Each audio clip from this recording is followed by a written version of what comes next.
السلام عليكم إيراف دبرتيني كان نجيتني أكم نجاجتو جرو إسلام ما بريدة كيستي وندم ما مسلمة كان إيراف دبرتي وندم ما مسلمة كان إيراف دبرتي السلام عليكم ورحمة الله وبركاته أبولي وانكو كان الدنيا كوتو كيس ففتاتني جرتان وندي كيسان نجيني ربي قدان إسن الرهاجرة يا هرنا كان أدو قمت جيسا تكو قبتي إسن التجير مقالان سيدة قبيتين مقالان حيوتا في علماء تام بكم مقالان قدب أساسا قويا دلبتا جتو قافا قويا تربا جا سقلفا بركم لما كودا أفر أكاسما أكلا كفسا هجراتي تيوغاكم تكو إبا أفري أفرتمي صدفا جا شوال كردفا بلتب أفرفا رتغنتا عالم قبسيسو وان قبدو أكدو سني إرات إرماتان إسي أفير قمت جوكنا كوتاتي ودورين كودا فرد إسني جتي مقالان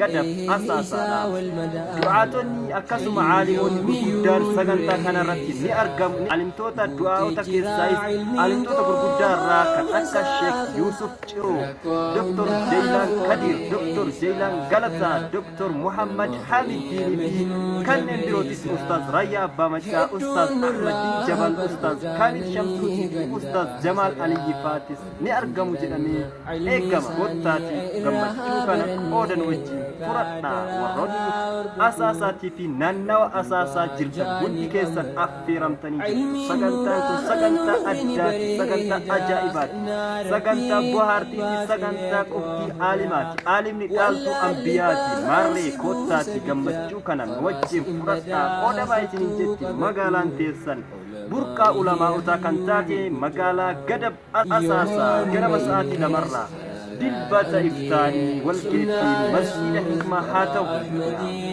du'aatonni biraatis hedduun ni argamu. Sagantaan ajaa'iba namoonni irratti hirmaatanis kumaatamaan ni lakkaa'amu jedhamee tilmaamama. Kottaati qooda irraa fudhadhaa barnoota guddaa irraa argattu akkasuma gorsa hedduu irraa fudhattu.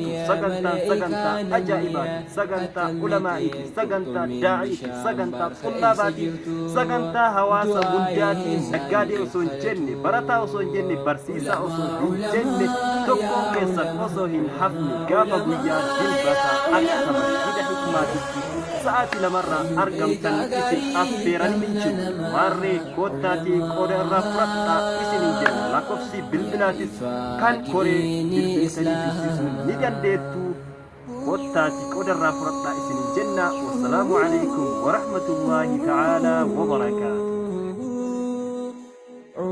علماء أكا وجه سما يا إفادكنا يا وركي نورا إسن دبو فينو إجتين يدورا يوسن انجراتين جرون نفتكنا ولا على الندالا gama gamana ulama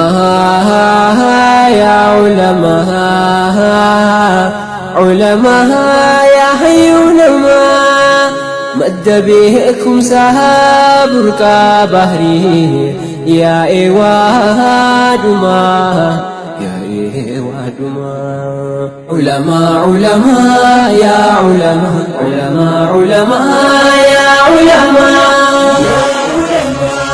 Beka gari gamna nama ulama ya ifadi ini Islam.